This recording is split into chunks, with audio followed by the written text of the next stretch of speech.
Well, to DC News now at 6. It's still too close to call in the race for the Montgomery County Executive Democratic primary, but one candidate is claiming victory, the other saying not so fast, why a recount is likely on the horizon.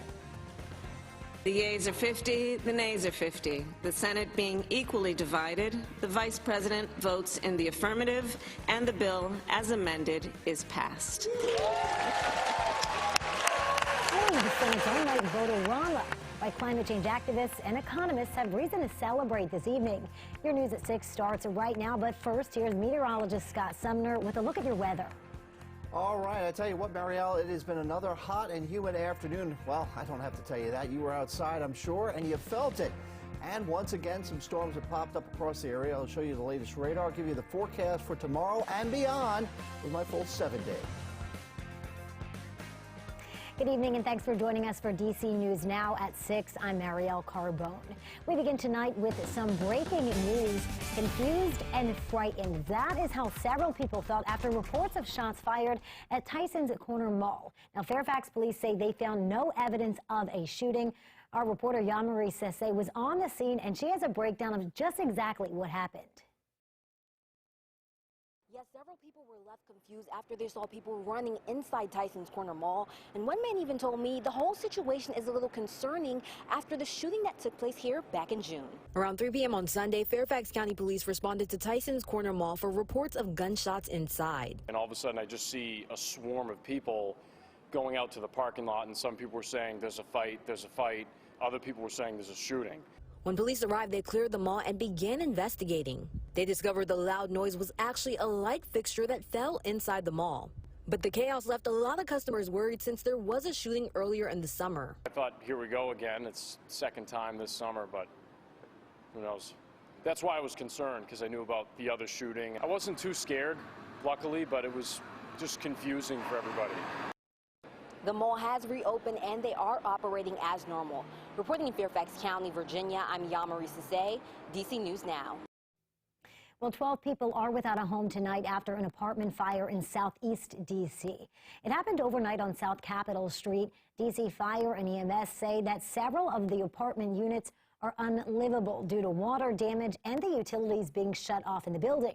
Now, those 12 people are being helped by the Red Cross and the D.C. Mayor's Office of Community Relations and Service. In Montgomery County, 2 men have been arrested and charged after robbing a McDonald's.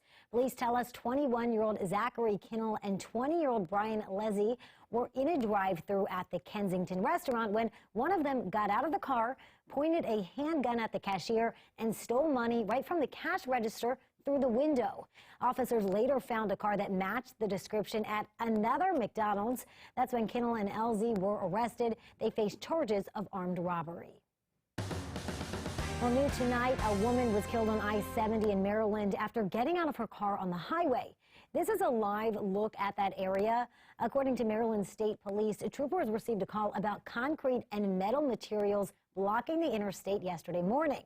Now they believe someone hit the bridge above the road, causing the concrete to fall and stopping several cars. That's when investigators say a 25-year-old woman got out of her car. While she stepped out, she was hit and killed by another car. Troopers are looking deeper into her death. For now, they say the roadway and the bridge are both safe to use. Also in Maryland, state police are looking into what caused a fatal motorcycle crash this morning. Officials say the victim was a 44-year-old man, Sean Vincent Thomas, from Cleveland, Ohio. Thomas and a group of other bikers were traveling north on Interstate 270. That's when he lost control and crashed. Thomas was declared dead at the scene. Police are still looking into the cause of that crash. And police say a boy recovered from the Potomac River Friday was just 17 years old. Witnesses say they saw someone trying to swim to a small boat, but then disappeared. He was eventually pulled from the water, and first responders say that the boy was unconscious and not breathing. On the scene, DC News Now spoke with rescue officials about the best thing you can do if you ever see something like this happen.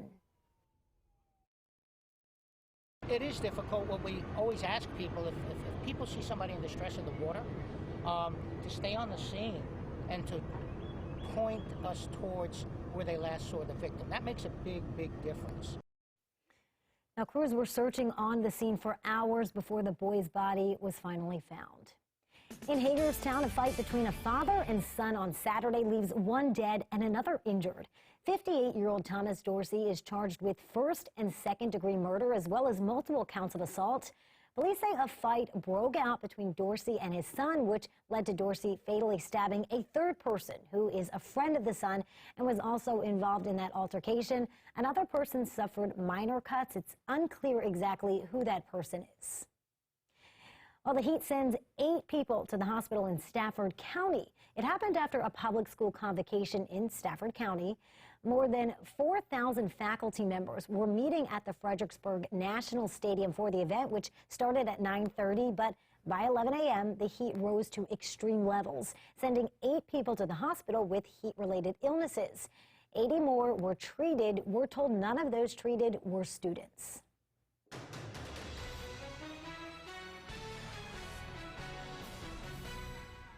Well, DC News Now is your local election headquarters, and several weeks after Election Day, we are still tracking one major race that hasn't been called yet. That is the Montgomery County executive race. Now, could we be heading for a recount? Well, DC News Now's Katie Ree is here to break it down for us.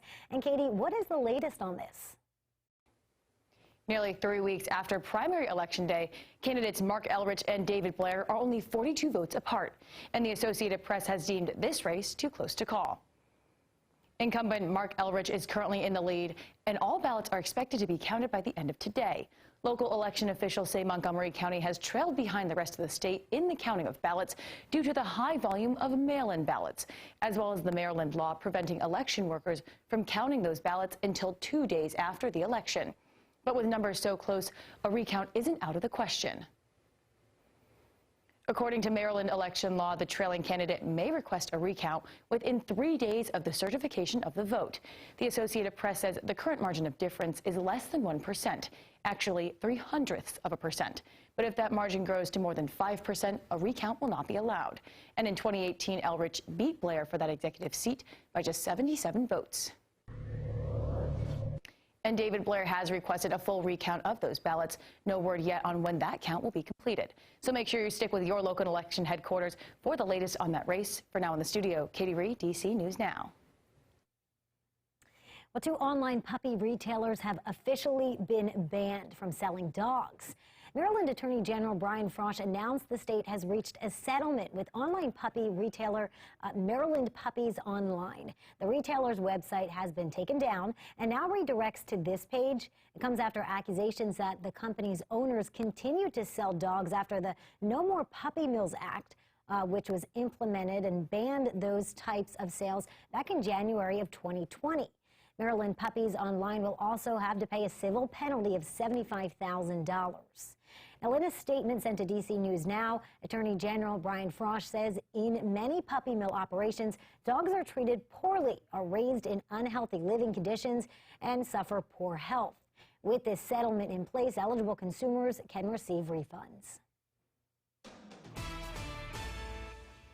All right, good evening, everyone. Take a look at what we had today on the almanac. The high was 90 degrees today, beat the average high of 89, which we would normally see for August 7th. The low was 76. The average low should be 72, so pretty close on par with those type of numbers. The record high set back in 1918 was 104, and the record low, well, that was 58 degrees set back in 2004 and in other past years. All right, how about the radar? Now, our radar scope has been fairly quiet for most of the region. As you can see, though, there have been some showers once again in this, kind of the same areas that were seen yesterday.